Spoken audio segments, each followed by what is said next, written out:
In this video, I'm going to show you how to give your portraits a cinematic look.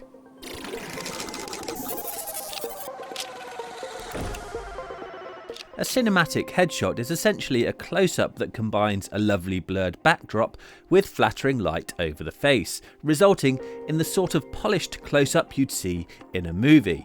It's done by shooting with an off-camera flash and a long lens. One of the key ingredients in this is the background. We shot in a graffiti-covered skate park, which gave me plenty of vibrant background options. At first, I fired off a few shots with my lens defocused, testing out the backgrounds to see what worked when blurred. I asked my subject here to stand in the shade so that I'd be shooting from the shade out towards a brighter backdrop. Then, before turning on my flash, I began by working out an exposure that would underexpose the subject.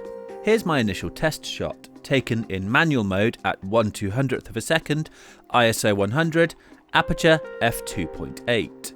With my subject in the shade, she's slightly underexposed. By shooting from the shade towards a brighter backdrop like this, we can expose for the backdrop, then turn on the flash and use it to lift the subject. As for the lighting setup, I have one speed light here on a stand fired through an umbrella softbox to diffuse the light. I also had a silver reflector placed opposite to bounce light back into the shadows on the face. It takes a little trial and error to hit upon the right flash power. I ended up at 1/8 manual power on my speed light. In bright conditions, backlighting with the sunlight like this can also give us a nice edge highlight along the subject, as we see on the shoulder here. So that's the lighting sorted, but what about the depth of field? We're after a completely blurred backdrop here. The wide aperture of f2.8 helps with this. Look at the difference in the background detail here between shooting at f2.8 or f8 or f16. But aperture isn't the only factor for strong background blur. A long lens like the 70-200 here emphasises the blur, as it gives a more acute angle of view. It also helps to put a bit of distance between the subject and the backdrop, as the further away the background, the more blurred it'll be. As for posing, it's usually best to have your subject angle their face towards the flash. A slightly side-on body position can be good too, as it creates a leading line from the shoulder towards the face. So, with the shooting done, I had a range of dramatic, vibrant portraits to choose from. The next step was to apply a few finishing touches in Photoshop. So here we are in Photoshop, and I've opened 3 of the portraits that I shot in the skate park, and I'll show you a few tips and tricks that we can use to enhance them.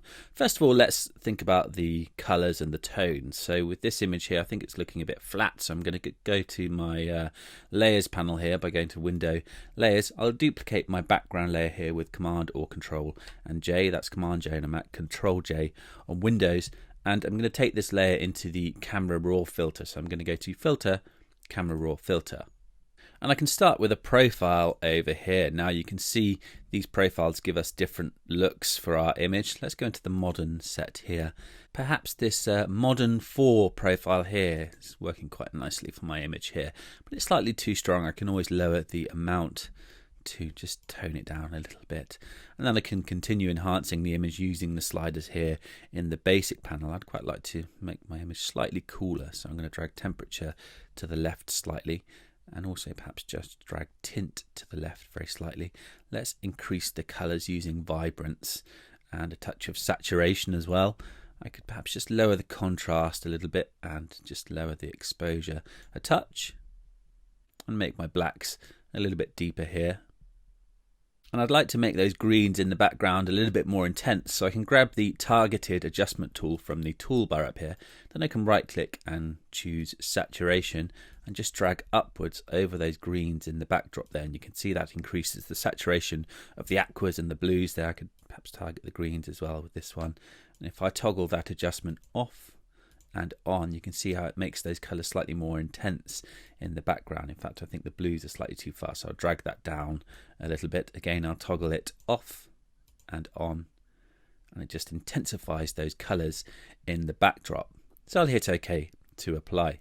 Now let's have a look at another image here, and with this particular image, I'd like to try a little bit of subtle dodging and burning to enhance the face here. So again, I'll duplicate my layer with Command or Control and J. I'll grab the dodge tool from the toolbar over here.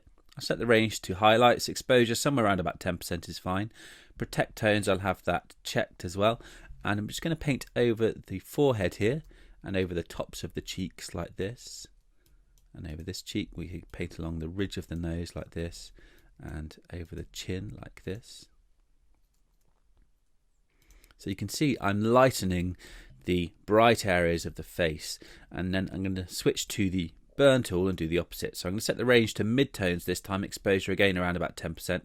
Again, I'll check protect tones and just paint to darken down the jawline here, perhaps this area around the edge of the forehead here as well, underneath the nose, in the mouth here as well, and the bottom side of the chin, and perhaps this underside of the cheekbone on this cheek over here as well. So now if I toggle that layer off and on, you can see how it's really kind of enhanced the shape of the face here. It's obviously too strong at the moment, but we can always use the layer opacity to fine tune things. So I'm going to bring the opacity right down to 0, and then as I drag upwards, you can see how we sort of gently reveal it over the face. So I'm going to keep it fairly low, somewhere around about 30 I think is working here. Let's toggle it off and on, and you can see how it just enhances the shape of the face. It really accentuates those cheekbones and just finishes off my portrait quite nicely. If we zoom back out again, I'm happy with that.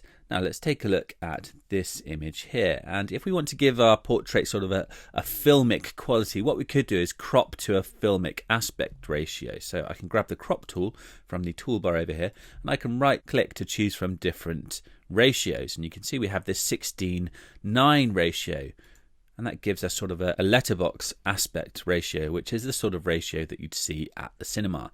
So I could, if I like, just crop to that ratio. Now another option, if I just escape out of that, we could instead add sort of black bars at the top and bottom of our image to give our image that letterbox quality. So to do this, I'm just going to go to the view options here, and I'm going to go to new guide, and I'm going to set a new guide at the horizontal orientation. I'm going to set it to 8% and hit OK. And then I'm going to add another new guide and set this to 92% and hit OK. So now I've got those guides at the top and bottom of my image.